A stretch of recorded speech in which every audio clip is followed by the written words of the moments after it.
We have figured out a way to stay in touch with our vendors through Zoom calls and webinars. We've been doing product demos, we've been learning new techniques, new technologies. So I don't think there has been a disconnect out there, but yes, when it comes to actually holding a product in hand, that is where I foresee a challenge, and we got to work on that. I think the only way to move forward is, to just watch out for each other. Basically, collaboration is the way to take things ahead. We all will have our challenges, we all will have our strengths and weaknesses, whether I'm an architect or whether it's a contractor, a vendor. But if this industry needs to sustain itself, and if this industry is literally working now collectively towards benefiting humanity, then I think we've got to work with each other, because only then will things, just move forward.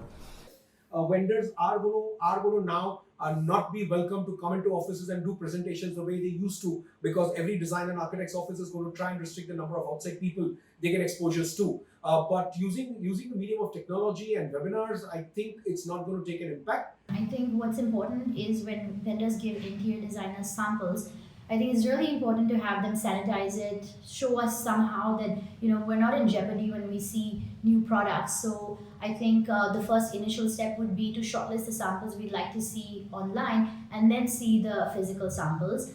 And we've seen that meeting vendors online, seeing their presentations for lights, fabrics over Zoom have been fairly successful, and I think that trend probably will continue for a while. So I see lots of practices moving towards virtual collaborative working environment, which is going to be a great thing moving further ahead. It will give us lot of flexibility. It will give us lot of scalability.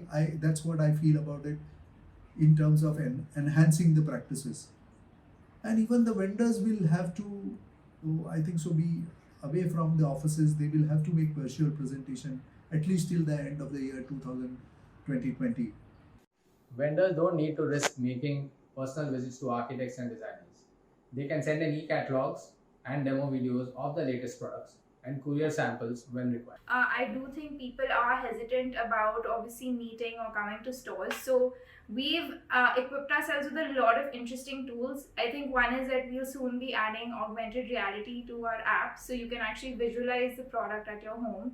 We already have a VR tool called the Bent Reality, where customers can essentially play around with their layouts and add our products to it and create an entire virtual experience. In addition to that, obviously everything is cataloged digitally. We've always been an e-commerce platform, but we've also provided customers with 360-degree videos of our products, so they're able to actually see how the product would be in real life. So I think we've tried to bring the product closer to the consumer and the designers as much as possible. And of course, now I think slowly as things are opening up, our stores have opened. So I think we should be able to kind of see some movement in traffic there as well. But I think people will obviously be more cautious, and that is something that we also learn to adapt to.